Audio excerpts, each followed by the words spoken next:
Rentrer tout de suite dans le vif du sujet. Donc je suis Irina Kotosova, je suis présidente d'Elexent, qui est une filiale commune du groupe Renault et de la société Solstice, dont je suis également une des associées. On intervient sur le marché des IRVE depuis maintenant un peu plus de 10 ans. On a démarré nos activités au moment où le marché était vraiment à ses débuts. Il y avait très peu de véhicules sur les routes, mais il y avait déjà beaucoup de questions pour savoir comment on se prépare à cette transition énergétique, quels sont les arbitrages techniques, financiers et puis surtout de réussite, de passage vers les flottes électriques, ce qui nous a permis au fil des années de constituer aujourd'hui une équipe experte qui accompagne les clients professionnels à toutes les étapes de passage vers les flottes électriques, aussi bien dans les phases d'études, de conseils pour faire les bons choix, et savoir quel type de borne il faut installer, combien, sur quel site en priorité, et surtout dimensionner et concevoir les infrastructures de recharge, les installations électriques, bien sûr conformes et évolutives. On prend ensuite en charge l'ensemble des travaux d'installation sur chacun des sites, et ce, quelles que soient leurs caractéristiques. Et on assure également tous les services de maintenance, d'exploitation et les services complémentaires liés à l'utilisation de ces bornes de recharge. Je souhaitais partager avec vous, alors bien évidemment le sujet des IRVE est extrêmement large, on pourrait en parler des heures et ce serait un immense plaisir, mais je souhaitais faire un focus sur quelques points qui me semblent très importants, sur lesquels on a régulièrement des questions de la part de nos clients. Ce sont aussi des points sur lesquels on sensibilise nos clients et nos partenaires. Quand on parle des bornes de recharge, de quoi parle-t-on? Est-ce qu'on parle du matériel? Est-ce qu'on parle du service de recharge? Très souvent, le premier réflexe, quand on veut s'équiper en borne de recharge, c'est penser matériel, quelque chose de concret, et l'installation en elle-même. Effectivement, c'est un bon réflexe, mais sauf que ce n'est pas parce que la borne est là sur notre site que tout est fini. Il est essentiel de savoir ensuite et surtout d'anticiper comment elle devra être utilisée, à quels besoins elle doit répondre. Donc je souhaiterais vous parler aujourd'hui de 3 points. Bien évidemment, le fait que les installations de recharge doivent être conformes à toutes les normes électriques, et que je voudrais faire notamment ici le focus sur les cas spécifiques des établissements recevant du public, et donc la réglementation applicable, et surtout vous parler ensuite de l'expérience utilisateur. Une infrastructure de recharge réussie et service de recharge réussi, c'est lorsque l'utilisateur, quel que soit l'endroit où il se trouve, tout au long de son déplacement, peut utiliser son véhicule électrique ou hybride rechargeable sans contrainte. Et là, par expérience, il vit ça comme quelque chose de qualitatif, finalement fluide. On n'a plus la contrainte de passer à la station-service, on se déplace à l'électrique. Donc pour réussir cette prise en compte des besoins de l'utilisateur, il est essentiel premièrement de s'interroger sur quels sont les usages de mobilité et donc dimensionner l'infrastructure de recharge en partant bien du besoin de l'utilisateur et non pas du matériel. Matériel, ça sera plutôt une réponse qu'on va y apporter. Et ensuite, vous parlez également de l'écosystème, puisque certains parmi vous qui connaissent peut-être déjà le marché, d'autres le découvrent, entendent parler de différents acteurs. Bien évidemment, celui qui va intervenir sur le site pour faire les travaux, l'installation, mais il y a aussi tout un écosystème qui va permettre l'itinérance, l'interopérabilité, l'exploitation, la supervision. Voilà, donc qui sont les acteurs derrière et comment ça peut fonctionner. Premier point, réglementaire. Donc, comme je le disais tout à l'heure, l'objectif, c'est de vous parler des cas des établissements recevant du public, mais la même réglementation s'appliquera également aux immeubles de grande hauteur et également aux immeubles d'habitation ou bureaux qui disposent de plus de 10 places de stationnement ouvertes au public. Pour ces 3 catégories de bâtiments, en plus des normes de sécurité électrique habituelles, il y a également un cadre spécifique qui doit être pris en compte et qui doit s'appliquer à tous les travaux relatifs aux bornes de recharge, le guide PS, qui définit de manière extrêmement précise quelles sont les exigences applicables à ces infrastructures de recharge. Même si aujourd'hui la majorité des sites tertiaires sur lesquels on peut intervenir pour la pose des bornes de recharge relève plutôt du code du travail, et donc dans ce cas-là, on va être soumis aux normes de sécurité électrique habituelles, donc NFC 1500. Pour autant, lorsqu'on intervient par exemple sur des centres commerciaux, mais également sur des sites de type musées ou lieux culturels divers, les hôpitaux par exemple, eh bien assez rapidement on peut être confronté à ces problématiques, surtout lorsque les bornes de recharge doivent être installées dans les parkings couverts. C'est également le cas, même si on est sur un bâtiment de bureau, dès lors que vous avez plus de 10 places ouvertes au public, eh bien toute ou partie du parking peut être soumise à ces obligations. C'est par exemple le cas également des concessions automobiles dans lesquelles une partie de la concession, avec showroom ou les parkings adjacents, encore une fois, peut tomber sous cette réglementation.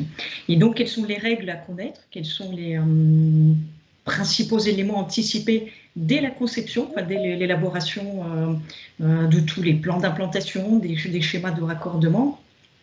Premièrement, cette réglementation s'applique en particulier aux parkings clos et couverts qui seront soumis aux exigences les plus fortes, d'autant plus si ces parkings ne disposent pas de dispositif de sprinklage. Pour les parkings équipés de sprinklage, finalement, les contraintes seront beaucoup plus souples. Donc, quels sont ces éléments? Premièrement, ce sont les niveaux auxquels les bornes de recharge peuvent être installées. Et aujourd'hui, le guide PS limite l'installation des bornes de recharge soit au niveau de référence, donc c'est le niveau principal d'accès pompier, ou alors au niveau plus 1, moins 1. On ne peut pas, dans ce cas-là, installer les bornes au niveau inférieur, sauf à installer encore une fois le dispositif de sprinklage. Il y a également des limites en termes de modalités d'implantation, de la configuration des stations de recharge. On aura au maximum par compartiment 20 points de charge et 10 par station regroupée.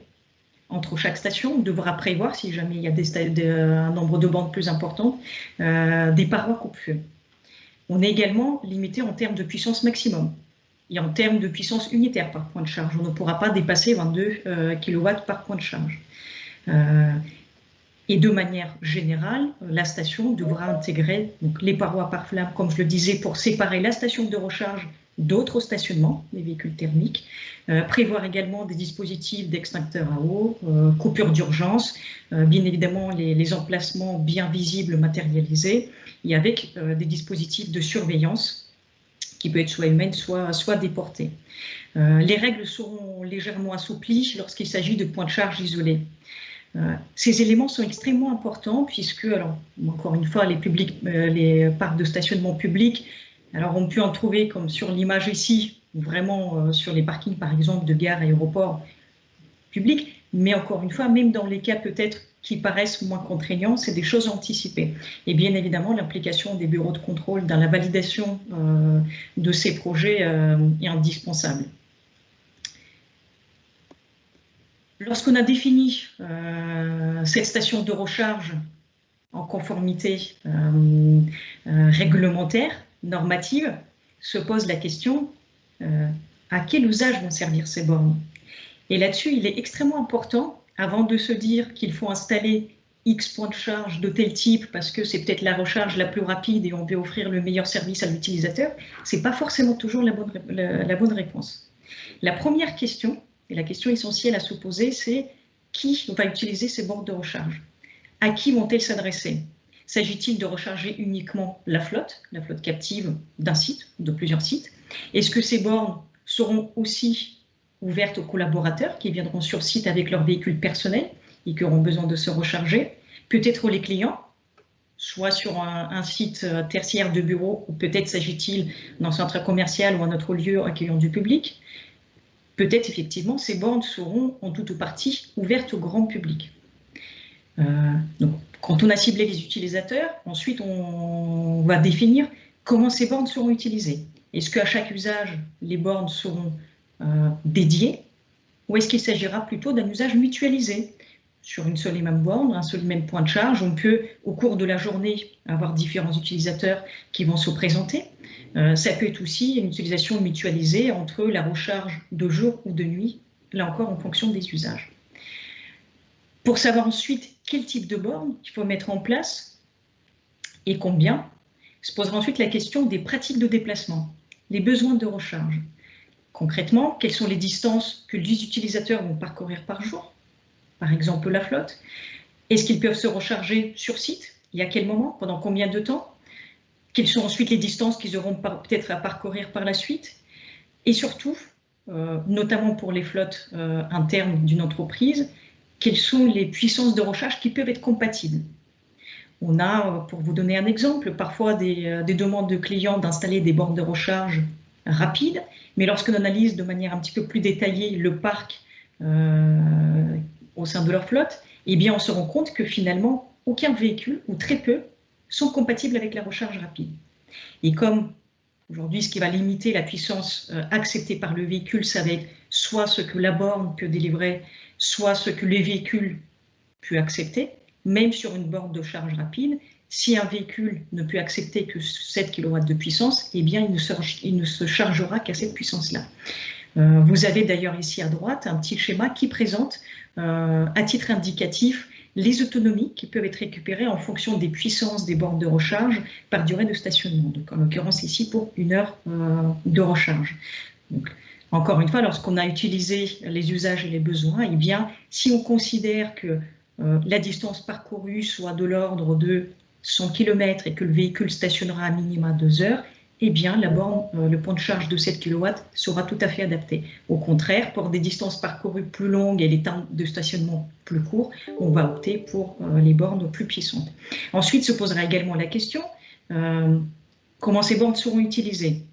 Est-ce que chaque borne aura quelque part son utilisateur presque permanent ou en tout cas captif? Est-ce que le seul et même point de charge peut être partagé par plusieurs utilisateurs? Donc on est plutôt sur cette notion de l'usage mutualisé, différents collaborateurs, peut-être plusieurs véhicules d'une flotte associés à un seul et même point de charge, ou alors toute ou partie des bornes ouvertes au public. Et lorsqu'on a répondu à ces questions, eh bien là, on peut trouver des réponses techniques, et il y en a plusieurs, et effectivement à chaque besoin, à chaque flotte, à chaque client, sa solution de recharge, le nombre de points de charge, l'emplacement, voilà, quelle est la partie du parking à équiper. Est-ce que pour les bornes accessibles aux clients, on les mettra davantage à proximité de l'entrée, très visible, facile d'accès. Pareil pour les services internes, pour faciliter peut-être les accès aux équipes techniques et autres. Et surtout, ensuite, la question, c'est quelles sont les fonctionnalités à prévoir sur la borne. Concrètement, si on est sur le cas des points de charge mutualisés entre plusieurs utilisateurs, mais toujours à usage interne d'une entreprise, eh bien, il sera utile de mettre en place, par exemple, les fonctionnalités de gestion, supervision à distance, de gestion des accès également, qui peuvent être différenciés entre la flotte et les collaborateurs avec leur véhicule personnel. Ça permettra bien évidemment aussi de fiabiliser le fonctionnement des bornes de recharge. Lorsque les bornes seront ouvertes au public, se posera nécessairement le besoin d'introduire également les fonctionnalités de facturation de l'utilisateur final, mais bien sûr également de l'accès à l'itinérance et interopérabilité pour qu'un nombre le plus large d'utilisateurs, quel que soit leur réseau d'appartenance principale, puissent accéder à ces bornes.